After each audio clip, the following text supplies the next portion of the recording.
ಕೊಡ್ರಿ, ಆತನು ದೊರೆತನಗಳನ್ನು ಅಧಿಕಾರಗಳನ್ನು ನಿರಾಯುಧರನ್ನಾಗಿ ಮಾಡಿ ಜಯೋತ್ಸವ ಮಾಡುತ್ತಾನೋ ಎಂಬಂತೆ ಶಿಲುಬೆಯ ಮೇಲೆ ಅವುಗಳನ್ನು ಜಯಿಸಲ್ಪಟ್ಟವುಗಳನ್ನಾಗಿ ಮೆರೆಸುತ್ತಾ ತೋರಿಸಿದನಂತ ಪ್ರಿಯರೇ. ಶಿಲುಬೆ ಮೇಲೆ ದೇವರು ಜಯಿಸಿದ. ಗಮನ ಕೊಡ್ರಿ. 14ನೇ ವಚನ ಒಂದು ಮಾತು ಬಹಳ ಚೆನ್ನಾಗಿ ಬರೀತಾನೆ. ಆತನು ನಮ್ಮ ಅಪರಾಧಗಳನ್ನೆಲ್ಲ ಕ್ಷಮಿಸಿ ನಮ್ಮ ಮೇಲೆ ದೋಷಾರೋಪಣೆ ಮಾಡಿದಂತ ಆಜ್ಞೆ ರೂಪವಾಗಿದ್ದಂತ ಪತ್ರವನ್ನು ಕೆಡಿಸಿ ನೋಡ್ರಿ ಅದನ್ನು ಶಿಲುಬೆಗೆ ಜಡಿದು ಇಲ್ಲದಂತಾಗ ಮಾಡಿದನೆಂಬುದಾಗಿ ಹೇಳ್ತಾ ಇದ್ದಾನೆ. ಇವತ್ತು ಯಾವ ಶಾಸ್ತ್ರ ನಿನ್ನನ್ನು ಪಾಪಿ ಎಂಬುದಾಗಿ ಹೇಳಿತೋ, ಯಾವ ಶಾಸ್ತ್ರ ನಿನಗೆ ರಕ್ಷಣೆ ಇಲ್ಲ ಎಂಬುದಾಗಿ ಹೇಳಿತೋ, ಯಾವ ಶಾಸ್ತ್ರ ನೀನು ದೊರೆತನದಲ್ಲಿ ಇದ್ದೆ ಎಂಬುದಾಗಿ ಹೇಳಿತೋ, ಆ ಶಾಸ್ತ್ರದ ಪತ್ರವನ್ನು ಏನು ಮಾಡಿದನಂತ ದೇವರು ಆ ಶಿಲುಬೆಯಲ್ಲಿ ಕೆಡಿಸಿ ಅದನ್ನು ಜಡಿದು ಇಲ್ಲದಂತಾಗ ಮಾಡಿದನೆಂಬುದಾಗಿ ಹೇಳ್ತಾ ಇದ್ದಾನೆ ಪ್ರಿಯರೇ. ಯೇಸುನೇ ನೀನು ಪಾಪಿ ಅಲ್ಲ, ನೀನು ನನ್ನ ಮಗನಂತಂದ್ರೆ ಬೇರೆಯವರು ಬೊಟ್ಟು ಮಾಡಿ ನಮಗೆ ಏನೇ ಅಂದರೂ ಕೂಡ ನಮಗೇನು ಕೇರಿಲ್ಲ ಪ್ರೀತಿಯ ದೇವ ಜನರೇ. ಯೇಸುನೇ ನನ್ನ ಮಗ ನನ್ನ ಮಗಳ ಅಂದ ಮೇಲೆ ಬೇರೆಯವರು ಯಾರು ನಮಗೆ ಏನು ಬೇಕಾದರೂ ಮಾತಾಡಲಿ, ನಾವು ಭಯಪಡುವಂಥದ್ದೇ ಬೇಡ ಪ್ರಿಯರೇ. ಯಾಕಂದ್ರೆ ಮನುಷ್ಯನ ರಕ್ತ ನನ್ನನ್ನು ರಕ್ಷಣೆ ಮಾಡಿಲ್ಲ, ಯೇಸುವಿನ ರಕ್ತ ನಮ್ಮನ್ನು ರಕ್ಷಣೆ ಮಾಡಿದೆ. ಯೇಸುವಿನ ಪ್ರೀತಿ ನಮ್ಮನ್ನು ಸೆಳೆದುಕೊಂಡಿದೆ. ಯೇಸುವಿನ ತ್ಯಾಗ ನಮ್ಮನ್ನು ನೀತಿವಂತರನ್ನಾಗಿ ನಿಲ್ಲಿಸಿದೆ ಪ್ರೀತಿಯ ದೇವ ಜನರೇ. ಹಾಗಾಗಿ ಇವತ್ತು ನನಗೆ ನಿನಗೆ ಬೇಕಾಗಿರ್ತಕ್ಕಂಥದ್ದು ಲೋಕದ ಜನರಲ್ಲ, ಯೇಸು ಮಾತ್ರ ಬೇಕು ನಮಗೆ ಪ್ರಿಯರೇ. ಅಮ್ಮ, ಯೇಸು ಮಾತ್ರ ಬೇಕು. ಯೇಸುವನ್ನು ಮಾತ್ರ ನೋಡ್ರಿ, ಯೇಸುವನ್ನು ಮಾತ್ರ ಪ್ರತಿದಿನ ಪ್ರತಿಕ್ಷಣ ನಿನ್ನ ಜೀವನದಲ್ಲಿ ಹೆಜ್ಜೆ ಹಾಕುವುದರಲ್ಲಿ ಇಟ್ಟುಕೊಳ್ಳಬೇಕಾಗಿದೆ ಪ್ರೀತಿಯ ದೇವ ಜನರೇ. ಹಾಗಂದ ಮೇಲೆ ಶಿಲುಬೆ ಏನಾಗಿದೆ? ಶಿಲುಬೆಯು ದೇವರು ಮತ್ತು ಮಾನವೀಯತೆ ನಡುವೆ ಅಂತರವನ್ನು ಕಡಿಮೆ ಮಾಡಿತಂತ ಪ್ರಿಯರೇ. The gap between man and god, ಈ ಅಂತರ ಏನು ಮಾಡಿತಂತೆ? ಕಡಿಮೆ ಮಾಡಿತು. ಗ್ಯಾಪ್ ಇತ್ತು. ಯಾವಾಗ? ಆದಿಯಲ್ಲಿ ದೇವರು ಯಾವುದನ್ನು ತಿನ್ನಬಾರದೆಂಬುದಾಗಿ ಹೇಳಿದ. ಆದಾಮ ಅವಳು ಏನು ಮಾಡಿದರು ಹೇಳ್ರಿ? ತಿಂದರು. ಈಗ ನಂಬುದು ಹಂಗೆ ಅದ. ನಂಬುದು ಹೆಂಗಂದ್ರೆ ಹೇಳಿರ್ತೀವಿ, ಒಳ್ಳೆ ವಿಷಯ ಹೇಳಿರ್ತೀವಿ, ಅವ್ರ ಬಗ್ಗೆ ಅವ್ರು ಯಾರ ಮುಂದೆ ಹೇಳ್ಬೇಡ್ರಿ ಅಂತಂದಿರ್ತೀವಿ, ಅದು ಬೇಗನೆ ಲೀಕ್ ಆಗಿರ್ತದೆ. ಇದು ನಿಂಬುದಲ್ಲ ಸ್ವಭಾವ. ಅಲ್ಲಿ ಬಿದ್ದದ ಬುನಾದಿ ಯಾರದು? ಆದಮ್ಮ ಒಳದು ಬಿದ್ದದ ಬುನಾದಿ. ಕೇಳ್ರಿ. ಮತ್ತೆ ಸುಳ್ಳಾಡಿದಳಕಿ. ದೇವರೇನಂತ ಹೇಳಿದ? ತೋಟದಲ್ಲಿರುವಂತ ಎಲ್ಲ ಮರಗಳ ಹಣ್ಣನ್ನು ಏನ್ ಮಾಡು? ಯಥೇಚ್ಛವಾಗಿ ತಿನ್ನು, ಆದ್ರೆ ಮಧ್ಯದಲ್ಲಿರುವಂಥದ್ದು ಏನು ಮಾಡಬೇಡ, ತಿನ್ಬೇಡ. ಆಕೆ ಏನು ಹೇಳಿದ್ರು ಹೇಳ್ರಿ ನೋಡಮ್? ಅದೇ ಏನು ಹೇಳ್ದಾಳ ಆಕಿ? ಸರ್ಪ ಬಂದಾಗ ಏನಂದ್ರಿ? ಅದಕ್ಕೆ ಬೈಬಲ್ ಓದಬೇಕು ನೀವು. ಯೇಸು ಸ್ವಾಮಿ ತಂದೆ ಆಗಿರುವಂತ ದೇವರು ಏನು ಹೇಳಿದ? ತಿನ್ನಬಾರ್ದಂತಂದ. ಆದ್ರೆ ಆಕಿ ಏನು ಮಾಡಿದಳು? ಸೇರಿಸಿ ಹೇಳಿದಳು. ಯಾರಿಗೆ? ಸೈತಾನನಿಗೆ. ತಿನ್ನಲು ಕೂಡದು, ಮುಟ್ಟಲು ಕೂಡದು. ಯೇಸು ಮುಟ್ಟಬೇಡ ಅಂತ ಹೇಳಿದನ ದೇವರು? ಮುಟ್ಟಬೇಡ. ಸೇರಿಸಿದಳಕ್ಕೆ. ಸೇರಿಸೋದು ನಮ್ಮ ಸ್ವಭಾವ. ಮತ್ತೆ ಇನ್ನೇನ್ರಿ? ಹೇಳಬಾರ್ದಂತ ಹೇಳಿದ್ದು ಹೇಳೋದು ನಮ್ಮ ಸ್ವಭಾವ. ಇದು ಎಲ್ಲಿಂದ ಬಂದದಂದ್ರೆ ಇದು ಆದಾಮ ಅವಳಿಂದ ಬಂದಿರತಕ್ಕಂಥದ್ದು. ಹಾಗಂತೇಳಿ ನಾನು ಅವ್ರನ್ನ ಕ್ರಿಟಿಸೈಸ್ ಮಾಡ್ತಾ ಇಲ್ಲ, ಟೀಕಿಸ್ತಾ ಇಲ್ಲ. ಆದರೆ ಮನುಷ್ಯ ಸ್ವಭಾವ ನಮ್ಮನ್ನು ಎಲ್ಲಿವರೆಗೂ ನಮ್ಮನ್ನು ನಡೆಸ್ತು. ಈ ಕೊನೆಯದಾಗಿ ಆದಾಮ ಅವಳು ಪ್ರತಿದಿನ ದೇವರಿಗೆ ಮನುಷ್ಯನಿಗೆ, ಆದಾಮ ಅವಳಿಗೆ ಏನಾಯ್ತಂದ್ರೆ ಆದಾಮನಿಗೆ ಮನುಷ್ಯರಿಗೆ ಪ್ರತಿದಿನ ಒಂದು ಒಳ್ಳೆ ಅನ್ಯೋನ್ಯತೆ ಇತ್ತು. ದೇವರು ಪ್ರತಿದಿನ ಬರ್ತಾ ಇದ್ದ, ಅವರೊಟ್ಟಿಗೆ ನಡೀತಾ ಇದ್ದ. ಯಾವಾಗ ಅವರು ಪಾಪ ಮಾಡಿದ್ರು ಬ್ರಿಡ್ಜ್ ಏನಾಯ್ತಂದ್ರೆ ಡಿಸ್ಕನೆಕ್ಟ್ ಆಯ್ತು. ಪಾಪದಿಂದ ದೇವರಿಗೆ ಮನುಷ್ಯನಿಗೆ ಏನಾಯ್ತು? ಗ್ಯಾಪ್ ಆಯ್ತು, ಅನ್ಯೋನ್ಯತೆ ಬಿದ್ದೋಯ್ತು, ದೇವರ ಪ್ರೀತಿ ಮುರಿದೋಯ್ತು. ಅದಕ್ಕೆ ಯೇಸುವಿನ ಶಿಲುಬೆ ಏನು ಮಾಡಿತ್ತಂದ್ರೆ, ಶಿಲುಬೆಯು ದೇವರು ಮತ್ತು ಮಾನವೀಯತೆ ನಡುವೆಯ ಅಂತರವನ್ನು ಕಡಿಮೆ ಮಾಡಿತು ಎಂಬುದಾಗಿ. ಅಂದ್ರೆ ಕಟ್ಟಿತರಿ. ಶಿಲುಬೆ ಏನಾಯ್ತಂದ್ರೆ ಇದು ಸೇತುವೆ ಅಂದ್ರೆ ಬ್ರಿಡ್ಜ್ ಆಯಿತು. ಈ ಗ್ಯಾಪ್ ಇರ್ತಕ್ಕಂಥ ಈ ಕಡೆ ಮನುಷ್ಯನಿಗೆ ದೇವರಿಗೆ ನಡೆದುಕೊಂಡು ಬರುವುದಕ್ಕೆ ಶಿಲುಬೆ ಏನಾಯ್ತಂದ್ರೆ ಬ್ರಿಡ್ಜ್ ಆಯಿತು ಪ್ರೀತಿಯ ದೇವಜನರೇ. ಶಿಲುಬೆ ಏನಾಗಿದೆ ಅಂದಾಗ, ಶಿಲುಬೆ ಪಾಪದ ಮೇಲೆ ಜಯವನ್ನು ತರುವಂಥದ್ದಾಗಿದೆ. ಶಿಲುಬೆ ಯೇಸು ಕ್ರಿಸ್ತನ ಮುಖಾಂತರವಾಗಿ ಪಾಪದ ಶಕ್ತಿಯನ್ನು ನಾಶ ಮಾಡಿತು. ಶಿಲುಬೆ ದುಷ್ಟತನದ ಹಿಡಿತವನ್ನು ಮುರಿದು ಹಾಕಿತು. ಮತ್ತೆ ಶಿಲುಬೆ ಆಜ್ಞಾರೂಪವಾಗಿದ್ದಂಥ ಪತ್ರವನ್ನು ಕೆಡಿಸಿ ಜಡಿದು ಇಲ್ಲದಂತಾಗ ಮಾಡಿತು ಎಂಬುದಾಗಿ. ಅಂದರೆ ಇವತ್ತು ಜನ ನಮಗೆ ಪತ್ರ ಕೊಡಬೇಕಾಗಿಲ್ಲ, ಜನ ನಮ್ಮ ಕುರಿತಾಗಿ ಇತಿಹಾಸ ಬರಿಬೇಕಾಗಿಲ್ಲ, ಜನ ನಮ್ಮ ಕುರಿತಾಗಿ ಹೇಳಿಕೆಗಳು ಬರಿಬೇಕಾಗಿಲ್ಲ. ಯೇಸು ಬರೆದರೆ ಸಾಕು ಪ್ರೀತಿಯ ದೇವಜನರು. ನನ್ನ ಕುರಿತಾಗಿ, ನನ್ನ ನಿನ್ನ ಕುರಿತಾಗಿ ಯೇಸು ವಿಮರ್ಶೆ ಮಾಡಿದರೆ ಸಾಕು, ನನ್ನ ನಿನ್ನ ಕುರಿತಾಗಿ ಯೇಸು ಬರೆದರೆ ಸಾಕು. ಹಾಗಂದ ಮೇಲೆ ನನ್ನ ನಿನ್ನ ಜೀವನ ಹೇಗಿರಬೇಕು? ಪರಿಶುದ್ಧತೆಯಿಂದ ಕೂಡಿರಬೇಕು ಪ್ರಿಯರೇ.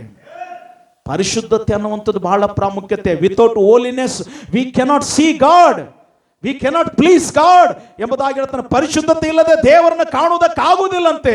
ಹಾಗಾಗಿ ಶಿಲುಬೆ ಇನ್ನೊಂದು ಕಡೆ ಹೇಳ್ತಾನೆ, ಮಾನವ ಕುಲದ ವಿರುದ್ಧದ ಆರೋಪಗಳನ್ನು ಯೇಸು ಶಿಲುಬೆಗೆ ಜಡಿದು ಪಾಪದ ಶಕ್ತಿಯನ್ನು ನಾಶ ಮಾಡಿದನಂತ. ಆಮೇಲೆ ಹೇಳನ್ರಿ, ವಾಟ್ ಎ ಬ್ಯೂಟಿಫುಲ್ ಸ್ಟೇಟ್ಮೆಂಟ್ ರೀ.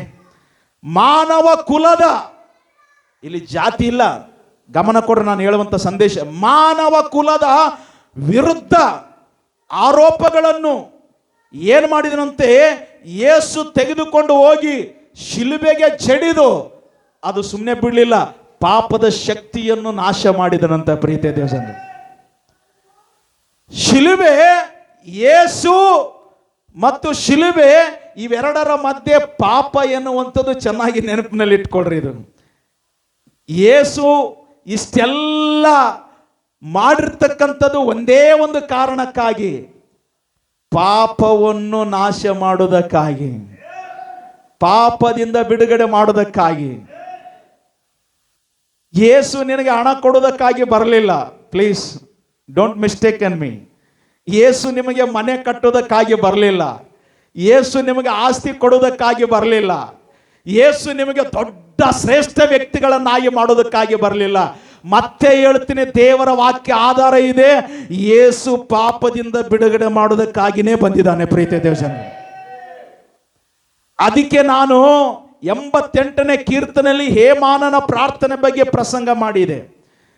ಹೇಮಾನನು ದೇವರೇ ನನಗೆ ಅದು ಕೊಡು ಇದು ಕೊಡು ಅಂತ ಪ್ರಾರ್ಥನೆ ಮಾಡಲಿಲ್ಲ, ತನ್ನ ಪಾಪದ ಲೀಸ್ಟ್ ಇಟ್ಕೊಂಡು ಪ್ರಾರ್ಥನೆ ಮಾಡಿದ ಪ್ರಿಯರೇ.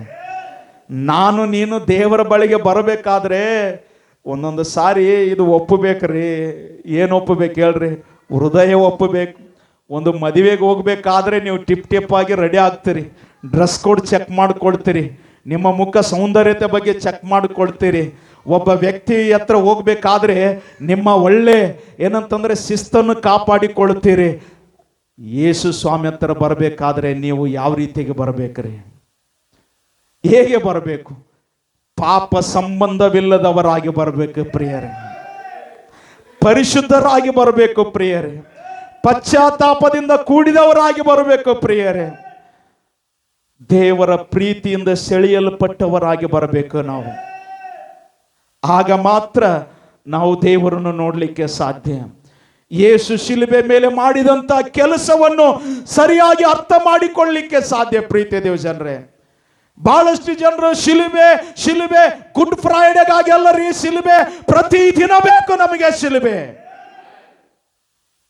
ಪ್ರತಿದಿನ ಬೇಕಾಗಿದೆ. ಅದಕ್ಕೆ ಶಿಲುಬೆ ದುಃಖದ ಸಂಕೇತವಲ್ಲ, ಶಿಲುಬೆ ಪಾಪದ ಮೇಲೆ ವಿಷಯವನ್ನುಂಟು ಮಾಡಿದಂತ ಸಂಕೇತ ಎಂಬುದಾಗಿ ತಿಳಿದುಕೊಳ್ಳಬೇಕಾಗಿದೆ. ಅದಕ್ಕೆ ಕೊರಿಂಥ 1:18 ಬಹಳ ಅದ್ಭುತವಾದ ರೀತಿಯಲ್ಲಿ ಪೌಲನು ಬರೀತಾ ಇದ್ದಾನೆ. ಮಾನವ ಕುಲದ ವಿರುದ್ಧವಾಗಿರುವಂತಹ ಆರೋಪಗಳನ್ನು ಶಿಲುಬೆಯಲ್ಲಿ ಜಡಿದು ಪಾಪದ ಶಕ್ತಿಯನ್ನು ನಾಶ ಮಾಡಿದನಂದ್ರೆ, ಈ ಲೋಕದಲ್ಲಿ ದೊಡ್ಡ ದೊಡ್ಡ ಮೇಧಾವಿಗಳು ಬಂದ್ರು, ದೊಡ್ಡ ದೊಡ್ಡ ಪ್ರಭಾವಿ ವ್ಯಕ್ತಿಗಳು ಬಂದ್ರು. ಗಮನ ಕೊಡ್ರಿ, ಎಲ್ಲರೂ ಬಂದು ಈ ಲೋಕದಲ್ಲಿ ಬೇರೆ ಬೇರೆ ಕಾರ್ಯಗಳಿಗೋಸ್ಕರವಾಗಿ ತಮ್ಮ ಪ್ರಾಣವನ್ನೇ ಕೊಟ್ಟರು. ಆದರೆ ಮಾನವನಿಗಾಗಿ ಯಾರಾದರೂ ಪ್ರಾಣ ಕೊಟ್ಟವರು ಇದ್ದಾರೆ ಅಂದ್ರೆ ಯೇಸು ಮಾತ್ರ ಪ್ರೀತಿಯ ದೇವಜನರ. ನೆನಪಿನಲ್ಲಿ ಇಟ್ಟುಕೊಳ್ಳ್ರಿ ನೀವು, ಯೇಸು ಮಾತ್ರ ನಿಮಗಾಗಿ ಪ್ರಾಣ ಕೊಟ್ಟಿದ್ದಾನೆ. ನಿಮ್ಮ ಸ್ವಂತ ತಂದೆ ತಾಯಿ ಮಕ್ಕಳು ಗಂಡ ಹೆಂಡತಿ ನಿಮಗೋಸ್ಕರ ಪ್ರಾಣ ಕೊಡ್ತಾರೋ ಬಿಡ್ತಾರೋ ಗೊತ್ತಿಲ್ಲ. ನೀನು ಪಾಪದಲ್ಲಿದ್ದಾಗಲೂ ಕೂಡ ಯೇಸು ಪ್ರಾಣ ಕೊಟ್ಟನೆಂಬುದಾಗಿ ನೆನಪಿನಲ್ಲಿ ಇಟ್ಕೊಳ್ರಿ. ಯೇಸು ಪ್ರೀತಿ ಮಾಡುವ ಆತನಾಗಿದ್ದಾನೆ. ಯೇಸು ಪ್ರೀತಿ ಮಾಡ್ತಾನಮ್ಮ.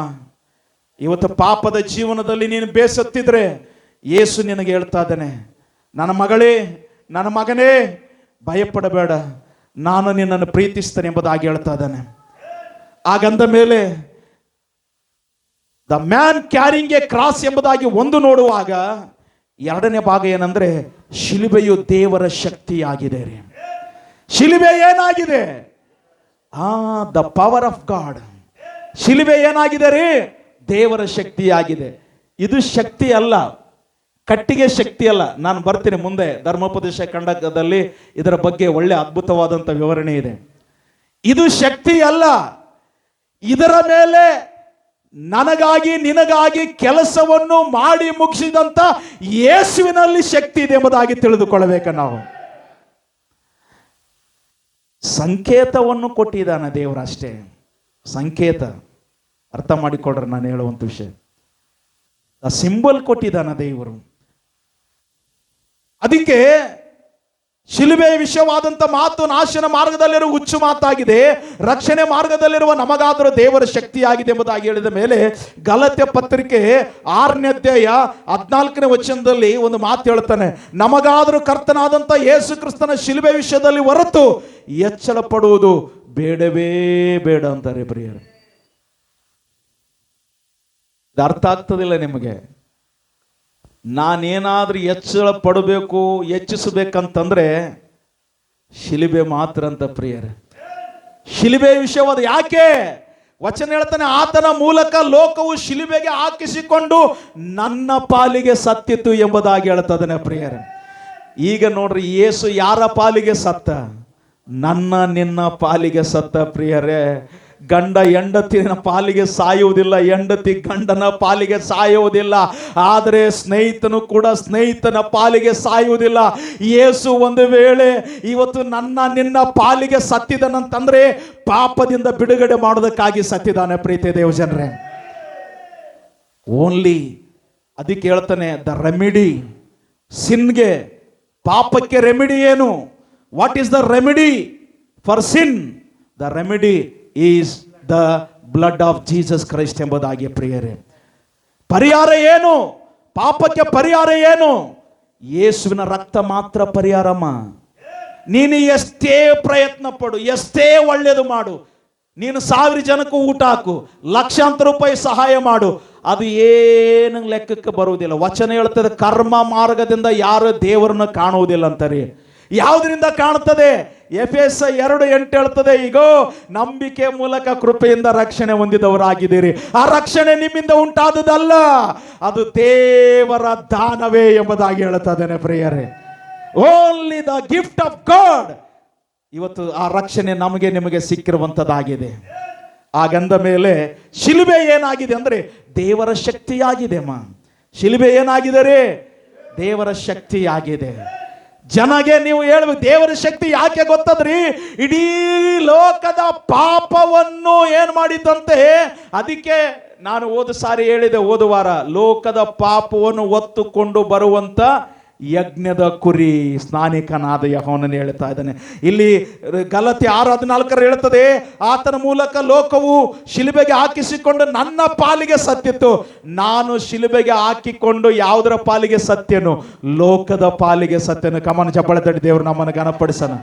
ನಾವು ಸತ್ತಿದ್ದೇವೆ. ಗಮನ ಕೊಡ್ರಿ, ಯಾವುದಕ್ಕಾಗಿ ಸತ್ತಿದ್ದೇವೆ? ಲೋಕದ ಪಾಲಿಗೆ ಸತ್ತಿದ್ದೇವೆ.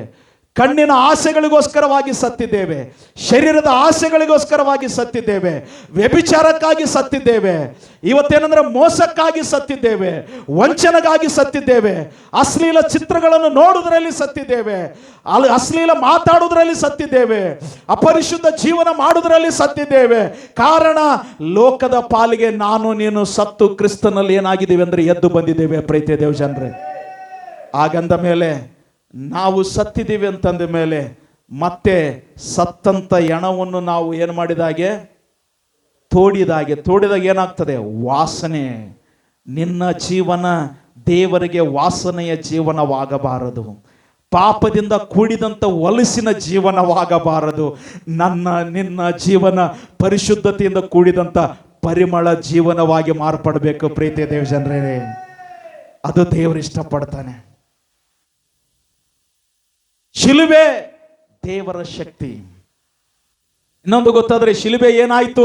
ಎಫೆಸ ಪತ್ರಿಕೆ 1ನೇ ಅಧ್ಯಾಯ 2ನೇ ಅಧ್ಯಾಯ 16ನೇ ವಚನದಲ್ಲಿ ಹೇಳ್ತದೆ, ಇದ್ದ ದ್ವೇಷವನ್ನು ತನ್ನ ಶಿಲುಬೆ ಮೇಲೆ ಕೊಂದು ಆ ಶಿಲುಬೆಯ ಮೂಲಕ ಉಭಯರನ್ನು ಒಂದೇ ದೇಹದಂತಾಗ ಮಾಡಿ ದೇವರೊಂದಿಗೆ ಸಮಾಧಾನ ಪಡಿಸಿದಾನಂತರಿ.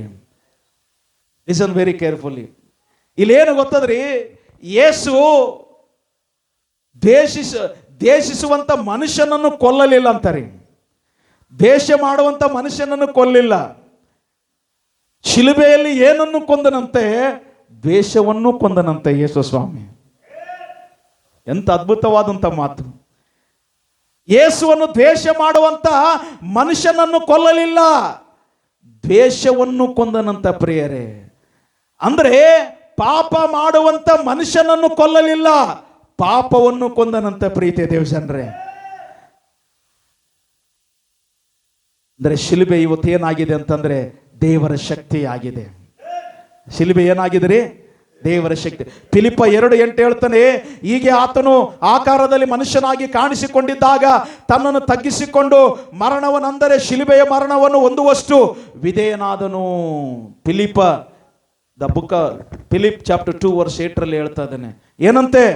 ಶಿಲುಬೆಯ ಮರಣವನ್ನು ಹೊಂದುವಷ್ಟು ದೇವರು ಏನಾದನಂತೆ? ವಿಧೇಯನಾದನಂತೆ.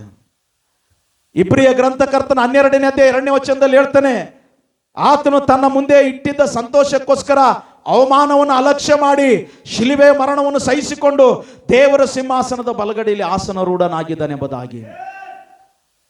ಅವಮಾನ ದೇವರೇನು ಮಾಡಿದನಂತೆ? ಸಹಿಸಿಕೊಂಡನು.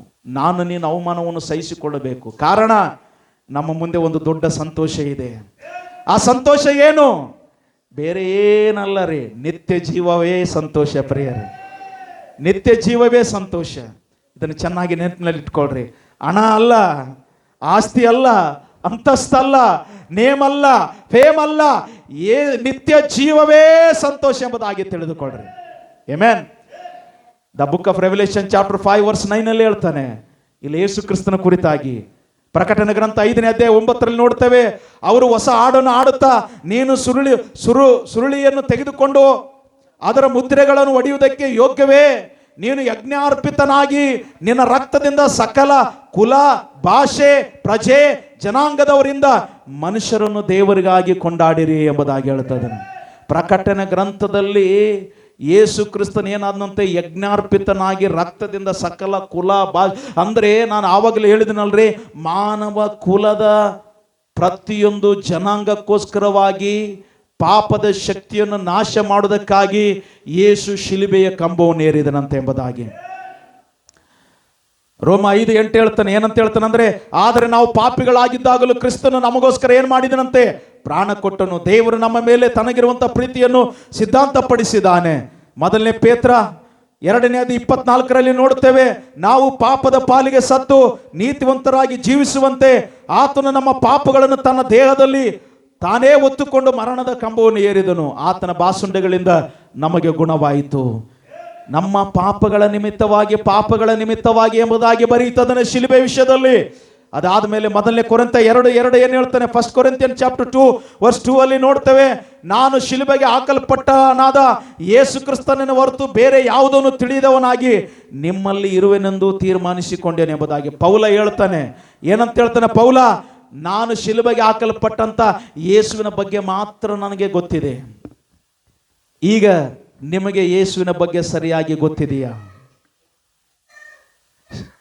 ಲೋಕದ ಪಾಪವನ್ನು ಹೊತ್ತುಕೊಂಡು ಬಂದಂತ ಯಜ್ಞದ ಕುರಿಮರಿಯ ಬಗ್ಗೆ ಸರಿಯಾಗಿ ನಿಮಗೆ ಗೊತ್ತಿದೆಯಾ? ಸರಿಯಾಗಿ ಗೊತ್ತು ಮಾಡಿಕೊಳ್ಳಬೇಕಾಗಿದೆ. ಶಿಲುಬೆ ಏನಾಯಿತು? ಚೆನ್ನಾಗಿ ಅರ್ಥ ಮಾಡಿಕೊಳ್ಳ್ರಿ. ಪೌಲ ಹೇಳ್ತಾನೆ, ಇನ್ನು ಜೀವಿಸುವವನು ನಾನಲ್ಲ. ಯಾರು? ಕ್ರಿಸ್ತನು. ಗಲಾತ್ಯ ಪತ್ರಿಕೆ 2ನೇ ಅಧ್ಯಾಯ 20ನೇ ವಚನದಲ್ಲಿ ಹೇಳ್ತಾನೆ, ಕ್ರಿಸ್ತನೊಂದಿಗೆ ಶಿಲುಬೆಗೆ ಹಾಕಿಸಿಕೊಂಡವನಾಗಿದ್ದೇನೆ, ಇನ್ನು ಜೀವಿಸುವವನು ನಾನಲ್ಲ, ಕ್ರಿಸ್ತನು ನನ್ನಲ್ಲಿ ಜೀವಿಸುತ್ತಾನೆ. ಪ್ರೀತಿಯ ದೇವಜನರೇ, ನಾ ಕೊರಿಂಥ ಪತ್ರಿಕೆಯಲ್ಲಿ ಎಷ್ಟು ಜನ ನೀವು ದೀಕ್ಷಾ ಸ್ನಾನ ತೆಗೆದುಕೊಳ್ಳುವಾಗ ಈ ವಚನ ನೆನಪು ಮಾಡಿದ್ರಿ? ಕೊರಿಂಥದಲ್ಲಿ ಬರೆದಿದ್ದಾನೆ, ಪಾಪದ ಪಾಲಿಗೆ ಸತ್ತು ನೀತಿಯ ಪಾಲಿಗೆ ನಾವು ಜೀವಿಸ್ತೇವೆ ಅಂತ. ಅದಕ್ಕೆ ಇಲ್ಲಿ ಏನಂದ್ರೆ, ಯೇಸುವನ್ನು ರಕ್ಷಕನನ್ನಾಗಿ ಅಂಗೀಕರಿಸಿಕೊಂಡು ಮುಳುಗಿ ದೀಕ್ಷಾ ಸ್ನಾನ ತೆಗೆದುಕೊಂಡಾಗ ನೀವೇನಾದ್ರಿ? ಪಾಪದ ಪಾಲಿಗೆ ನೀವು ಸತ್ರಿ. ಯಾರ ಪಾಲಿಗೆ ಜೀವಿಸುವವರಾಗಿದ್ದೀರಿ? ನೀತಿ ಕ್ರಿಸ್ತನ ಪಾಲಿಗೆ. ಅದಕ್ಕೆ ಇನ್ನು ಕ್ರಿಸ್ತನು ನನ್ನಲ್ಲಿ ಜೀವಿಸ್ತಾನಂತಂದ್ರೆ ಪಾಪ ನನ್ನಲ್ಲಿ ಇರುವುದಕ್ಕೆ ಸಾಧ್ಯನಾ? ಕತ್ತಲು ನನ್ನಲ್ಲಿ ಇರುವುದಕ್ಕೆ ಸಾಧ್ಯನಾ? ಕಣ್ಣಿನ ಆಸೆ ನಮ್ಮಲ್ಲಿ ಇರುವುದಕ್ಕೆ ಸಾಧ್ಯನಾ? ಸ್ವಾರ್ಥತೆ ನಮ್ಮಲ್ಲಿ ಇರುವುದಕ್ಕೆ ಸಾಧ್ಯನಾ? ಶರೀರದ ಆಸೆಗಳು ನಮ್ಮಲ್ಲಿ ಇರುವುದಕ್ಕೆ ಸಾಧ್ಯನಾ? ನೆವರ್, ಸಾಧ್ಯನೇ ಇಲ್ಲ. ಬೆಳಕು ಕತ್ತಲು ಒಂದಾಗುವುದಕ್ಕೆ ಸಾಧ್ಯವಿಲ್ಲ. ದೇವರು ಸೈತಾನನು ಒಂದಾಗುವುದಕ್ಕೆ ಸಾಧ್ಯವಿಲ್ಲ. ಪಾಪ ಪರಿಶುದ್ಧತೆ ಒಂದಾಗುವುದಕ್ಕೆ ಸಾಧ್ಯವಿಲ್ಲ. ಇದ್ರೆ ದೇವರಿರಬೇಕು, ಇದ್ರೆ ಪರಿಶುದ್ಧತೆ ಇರಬೇಕು, ಇದ್ರೆ ದೇವರ ವಾಕ್ಯ ಮಾತ್ರ ಇರುವಂತದ್ದಾಗಿರ್ಬೇಕು. ಪ್ರೀತಿಯ ದೇವಜನರೇ, ಆಗ ತಾನೇ ಕ್ರಿಸ್ತನಿಗೋಸ್ಕರ ನಾವು ಜೀವಿಸುವವರಾಗುತ್ತೀವಿ. ಯೇಸುವನ್ನು ನಂಬಿ ನೀನು ಪಾಪದಲ್ಲಿರುವುದಾದ್ರೆ ನಾನು ಹೇಳ್ತಾ ಇದ್ದೀನಿ, ಇನ್ನೂ ನೀವು ರಕ್ಷಣೆ ಹೊಂದಿಲ್ಲ. ಇನ್ನೂ ರಕ್ಷಣೆ ಹೊಂದಿಲ್ಲ. ವಚನ ಆಧಾರ ಇದೆ, ಬೇಕಾದ್ರೆ ಆಮೇಲೆ ಬೇಕಾದ್ರೆ ನೀವು ಪ್ರಶ್ನೆ ಕೇಳಬಹುದು ನನಗೆ. ನೀವು ಯೇಸುವನ್ನು ನಂಬಿ ರಕ್ಷಣೆ ಹೊಂದಿ ದೀಕ್ಷಾ ಸ್ನಾನ ತೆಗೆದುಕೊಂಡು ಮತ್ತೆ ಪದೇ ಪದೇ ತಿಳಿದು ತಪ್ಪು ಮಾಡ್ತಿದ್ರೆ ನೀವು ರಕ್ಷಣೆ ಹೊಂದಿಲ್ಲ. ವಚನ ಹೇಳ್ತದೆ, ಬೇಕೆಂದು ತಿಳಿದು ತಪ್ಪು ಮಾಡಿದರೆ, ಪಾಪ ಮಾಡಿದರೆ ಅದಕ್ಕೆ ಇನ್ಯಾವ ಯಜ್ಞ ತರಲಿ ಎಂಬುದಾಗಿ ಹೇಳ್ತಾನೆ. ಯೇಸು ಒಂದೇ ಸಾರಿ ಯಜ್ಞಾರ್ಪಿತನಾದ, ಒಂದೇ ಸಾರಿ ಲೋಕದ ಪಾಪವನ್ನು ಹೊತ್ತುಕೊಂಡು ಶಿಲುಬೆ ಕಂಬನೇರಿದ, ಒಂದೇ ಸಾರಿ ರಕ್ತ ಸುರಿಸಿದ, ಒಂದೇ ಸಾರಿ ಉಣಲ್ಪಟ್ಟ, ಒಂದೇ ಸಾರಿ ಪುನರುತ್ಥಾನವಾಗಿ ಎದ್ದು ಬಂದ. ಆಗಂದ ಮೇಲೆ ವಚನ ಹೇಳುತ್ತದೆ, ನಾವು ಧರ್ಮಶಾಸ್ತ್ರಕ್ಕೆ ಅಧೀನರಲ್ಲ, ಕೃಪೆಗೆ ಅಧೀನರಾಗಿದ್ದೇವೆಂದು ಪಾಪವನ್ನು ಮಾಡಬಹುದು, ಎಂದಿಗೂ ಮಾಡಬಾರದು ಎಂಬುದಾಗಿ ಹೇಳುತ್ತದೆ. ಪ್ರಿಯರೇ, ಎಂದಿಗೂ ಮಾಡಬಾರದು. ಪಾಪದ ಗಾಳಿ ನಮ್ಮ ಹತ್ರ ಸುಳಿಬಾರದು. ಪಾಪದ ಸ್ವಭಾವಗಳು ನಮ್ಮ ಕಣ್ಣು ಮುಂದೆ ಬರಬಾರದು. ಪಾಪದ ಕೃತ್ಯಗಳು ನಮ್ಮನ್ನು ಆಳ್ವಿಕೆ ಮಾಡಬಾರದು. ಪ್ರಿಯರೇ, ನಮ್ಮನ್ನೇನಾದರೂ ಆಳ್ವಿಕೆ ಮಾಡಬೇಕಂತಂದ್ರೆ, ನಮ್ಮನ್ನೇನಾದರೂ ನಡೆಸಬೇಕಂದ್ರೆ ಯೇಸು ಮಾತ್ರ, ಯೇಸು ಮಾತ್ರ, ಯೇಸು ಮಾತ್ರ. ಪ್ರೀತಿಯ ದೇವಜನರೇ, ಯೇಸು ಮಾತ್ರ ಆಗಿರಬೇಕು. ಯಾಕೆ? The book of Roman chapter 6 ನೋಡ್ತೇವೆ, 6:6 ನಮ್ಮ ಪೂರ್ವ ಸ್ವಭಾವ ಕ್ರಿಸ್ತನ ಕೂಡ ಶಿಲುಬೆಗೆ ಹಾಕಲ್ಪಟ್ಟಿತ್ತು ಎಂಬುದಾಗಿ ಹೇಳ್ತದಾನೆ. ನಮ್ಮ ಸ್ವಭಾವಗಳು ಎಲ್ಲಿ ಹಾಕಲ್ಪಟ್ಟಿತ್ತು ಅಂತ ಹೇಳ್ರಿ? ಎಲ್ಲಿ ಹಾಕಲ್ಪಟ್ಟಿತ್ತು? ಶಿಲುಬೆಗೆ ಹಾಕಲ್ಪಟ್ಟಿತ್ತು ಅಂದಮೇಲೆ ಮತ್ತೆ ಕುಡಿಯೋದು ಬಿಟ್ಟಿದ್ದೆ ಅಂತೇಳಿ ಸ್ವಲ್ಪ ಹೋಗಿ ಮತ್ತೆ ಬಾರಲ್ಲಿ ಕುಡಿದು ಬಂದೆ ಅಂದ್ರೆ, ಸಿಗರೆಟ್ ಸೇದೋದು ಬಿಟ್ಟಿದ್ದೆ, ಸ್ವಲ್ಪ ಸೇದ್ತಾ ಇದ್ದೀನಿ, ಗುಡ್ಕ ತಿನ್ನೋದು ಬಿಟ್ಟಿದೆ, ಸ್ವಲ್ಪ ತಿಂತೀನಿ, ಸ್ವಲ್ಪ ಪಾಪದ ಕಾರ್ಯಗಳು ಮಾಡ್ತೀನಿ, ಸಾಧ್ಯ ಇಲ್ಲ. ಇಲ್ಲಿ ವಚನ ಹೇಳ್ತದೆ, ರೋಮ 6:6 ಏನ್ ಹೇಳ್ತಾನೆ? ಪಾಪ ದೀನ ಸ್ವಭಾವವು ನಾಶವಾಗಿ ನಾವು ಇನ್ನು ಪಾಪದ ವಶದಲ್ಲಿ ಇರದಂತೆ ನಮ್ಮ ಪೂರ್ವ ಸ್ವಭಾವವು ಕ್ರಿಸ್ತನ ಕೂಡ ಶಿಲುಬೆಗೆ ಹಾಕಲ್ಪಟ್ಟಿತ್ತಂತಾರೆ. ಹಳೆ ದಿನೇಶ್ ಶಿಲುಬೆಗೆ ಹಾಕಲ್ಪಟ್ಟ, ಹಳೆ ಮನುಷ್ಯ ಶಿಲುಬೆಗೆ ಹಾಕಲ್ಪಟ್ಟ, ಹಳೆ ಸ್ವಭಾವಗಳು ಶಿಲುಬೆಗೆ ಹಾಕಲ್ಪಟ್ಟವಂತಂದ ಮೇಲೆ ಯಾಕೆ ಮತ್ತೆ ಹಳೆ ಸ್ವಭಾವಗಳು ನೆನಪಿಗೆ ಬರಬಾರ್ದು? ಯಾಕಂದ್ರೆ ನೀವು ಹೊಸ ಮನುಷ್ಯರು. ಎಲ್ಲಿ ಹೇಳ್ತಾನೆ? ಕೊರಿಂಥದಲ್ಲಿ ಹೇಳ್ತಾನೆ, 5ನೇ ಅಧ್ಯಾಯ 11ನೇ ವಚನದಲ್ಲಿ, ಈಗಿರಲಾಗಿ ಯಾವನಾದರೂ ಕ್ರಿಸ್ತನಲ್ಲಿದ್ರೆ ಅವನು ಏನಾದನು? ನೂತನ ಸೃಷ್ಟಿಯಾದನು ಎಂಬುದಾಗಿ. ನೀವೆಲ್ಲರೂ ಏನಾಗಿದ್ದೀರಿ? ನೂತನ ಸೃಷ್ಟಿಯಾಗಿದ್ದೀರಿ. ನೂತನ ಸೃಷ್ಟಿಯಾಗಿದ್ರೆ ಅಂದ ಮೇಲೆ ಹಳೆಯ ಸ್ವಭಾವಗಳು ಯಾಕ್ರಿ ನಮಗೆ ಬರಬೇಕು? ಬರಲೇಬಾರದು. ಪೂರ್ವ ಸ್ವಭಾವ ಎಲ್ಲಿ ಹಾಕಲ್ಪಟ್ಟಿತ್ತು? ರಿಯಲಿ ನೀವು ಶಿಲುಬೆ ವಿಷಯದಲ್ಲಿ ಚೆನ್ನಾಗಿ ತಿಳ್ಕೊಳ್ರಿ. ಬೇರೆಯವ್ರಿಗೆ ಗೊತ್ತಿಲ್ಲ ಇದರ ವಿಷಯ. ಶಿಲುಬೆ ಬರೀ ಮನೆಯಲ್ಲಿ ಹಾಕೋದಷ್ಟೇ ಕಲ್ತ್ಕೊಂಡಿದ್ದಾರೆ, ಕೊರಳಲ್ಲಿ ಹಾಕೋದಷ್ಟೇ ಕಲ್ತ್ಕೊಂಡಿದ್ದಾರೆ. ನಿಜವಾಗಿ ಶಿಲುಬೆಯಲ್ಲಿ ಎಷ್ಟೋ ತಾಸುಗಳ ಕಾಲ ಯೇಸು ಕ್ರಿಸ್ತನಿಗೂ ಶರೀರಕ್ಕೂ ಏನ್ರಿ ಎಂತೆಂಥ ಕಾರ್ಯಗಳು ನಡೆಯಲ್ಪಟ್ಟಿತ್ತು. ಎಷ್ಟು ಜನ 22ನೇ ಕೀರ್ತನೆ ಗೊತ್ತಿದೆ? Psalms 22 ನೀವು ಮನೆಗೆ ಹೋಗೋದ್ರಿ, ನನ್ನ ದೇವರೇ ನನ್ನ ದೇವರೇ ಯಾಕೆ ನನ್ನನ್ನು ಕೈ ಬಿಟ್ಟಿದೆ? ಅಪೊಸ್ತಲ ಕೃತ್ಯಗಳಲ್ಲಿ ಯೇಸು ಕ್ರಿಸ್ತನ ಕುರಿತಾಗಿ ಕರ್ತನೋ ಒಡೆಯನೋ ಮೊದಲೇ ಇದೆಲ್ಲ ಆಗಬೇಕೆಂಬುದಾಗಿ ಬರೆಯಲ್ಪಟ್ಟಿರ್ತಕ್ಕಂಥ ಕಾರ್ಯಗಳನ್ನು ನೆನಪು ಮಾಡಿಕೊಳ್ಳ್ರಿ. ಅದಕ್ಕೆ ನಾನು ಹೇಳ್ತಾ ಇದ್ದೇನೆ ರೀ, ನೀವು ಬುನಾದಿ ಸರಿಯಾಗಿ ಕಟ್ಟಬೇಕು, ಬುನಾದಿ ಸರಿಯಾಗಿರಬೇಕು. ಆ ಬುನಾದಿ ಮೇಲೆ ಆಧ್ಯಾತ್ಮಿಕ ಮನೆ ಸರಿಯಾಗಿ ಕಟ್ಟಬೇಕಂದ್ರೆ ವಾಕ್ಯ ಸರಿಯಾಗಿ ನೀವು ಹಾಕಿಕೊಳ್ಳಬೇಕು ಪ್ರೀತಿಯ ದೇವಜನರೇ. ನೀವು ಬರೇ ಸಂಡೇಗೊಂದ್ಸರಿ ಬರ್ತೀವ್ರಿ, ಬೈಬಲ್ ತೆರಿತೀವಿ, ಪ್ರಾರ್ಥನೆ ಮಾಡ್ತೀವಿ ಅಂದ್ರೆ ನೀವು ಎದ್ರ ಮೇಲೆ ಮನೆ ಕಟ್ಟಿದಂಗೆ ಅಂದ್ರೆ ಉಸಿಗಿನ ಮೇಲೆ ಮನೆ ಕಟ್ಟಿದಂಗೆ. ನೀವು ಏನು ಬೇಸಿಗೆ ಕಾಲದಾಗ ಚಲೋ ಇರ್ತೀರಿ, ಚಳಿಗಾಲದಾಗ ಚಲೋ ಇರ್ತೀರಿ, ಮಳೆಗಾಲ ಬಂತಂದ್ರೆ ಹಳ್ಳ ಬರ್ತದೆ, ಹರ್ಕೊಂಡು ಹೋಗ್ಬಿಡ್ತದೆ ನಿಮ್ಮ ಮನೆ. ಅಂದ್ರೆ ಅರ್ಥ ಏನಂತಂದ್ರೆ ಸ್ವಲ್ಪ ದಿನ ಅಷ್ಟೇ ನಿಮ್ಮ ಆಧ್ಯಾತ್ಮಿಕ ಜೀವನ ಚೆನ್ನಾಗಿ ಕಾಣುತ್ತದೆ. ಶೋಧನೆ ಅನ್ನುವಂಥ ಮಳೆ ಬಿತ್ತು, ಕಷ್ಟ ಎನ್ನುವಂಥ ಮಳೆ ಹೊಡಿತು, ಪ್ರೇಯರ್ ಕ್ಯಾನ್ಸಲು, ಚರ್ಚ್ ಕ್ಯಾನ್ಸಲು, ಯೇಸು ಕ್ಯಾನ್ಸಲು, ಟಾಟಾ ಬಾಯ್ ಬಾಯ್. ಅದಕ್ಕೆ ನಾನು ಹೇಳ್ತಾ ಇದ್ದೀನಿ, ರಕ್ಷಣೆ ಸರಿಯಾಗಿ ನೀವು ಅರ್ಥ ಮಾಡಿಕೊಳ್ಳಿಲ್ಲ ಅಂತಂದ್ರೆ ಇವತ್ತು ಕೂಡ ನಾನು ಹೇಳ್ತಾ ಇದ್ದೇನೆ, ನೀವು ಅರ್ಥ ಮಾಡಿಕೊಳ್ಳೋದಕ್ಕೆ ಪ್ರಯತ್ನ ಪಡ್ರಿ. ಯೇಸುವನ್ನು ಏನಾದರೂ ಪಾಪದ ಜೊತೆಗೆ ಯೇಸುವನ್ನು ಹಿಂಬಾಲಿಸ್ತಾರೆ ಅಂದ್ರೆ ಇವತ್ತೇ ಬಿಟ್ಟು ಬಿಡ್ರಿ. ನಾನು ಹೇಳ್ತೀನಿ, ನನಗೆ ಜನ ಬೇಕಾಗಿಲ್ಲ, ತಪ್ಪು ತಿಳ್ಕೊಬೇಡ್ರಿ. 5 ಜನ 2 3 ಇದ್ರೆ ಸಾಕು. ಯಾಕೆ ಗೊತ್ತಾದ್ರೆ ಲೋಕಕ್ಕೆ ನಮಗೆ ಏನು ವ್ಯತ್ಯಾಸ ಇದೆ ಹೇಳ್ರಿ? ಲೋಕದವರು ಕೂಡ ಅದೇ ಮಾಡ್ತಾರೆ, ನಾವು ಅದೇ ಮಾಡ್ತೀವಿ. ಅಂದ್ರೆ ಯೇಸು ಶಿಲುಬೆಯಲ್ಲಿ ಸತ್ತಿರ್ತಕ್ಕಂಥದ್ದು ಲಾಭ ಏನು?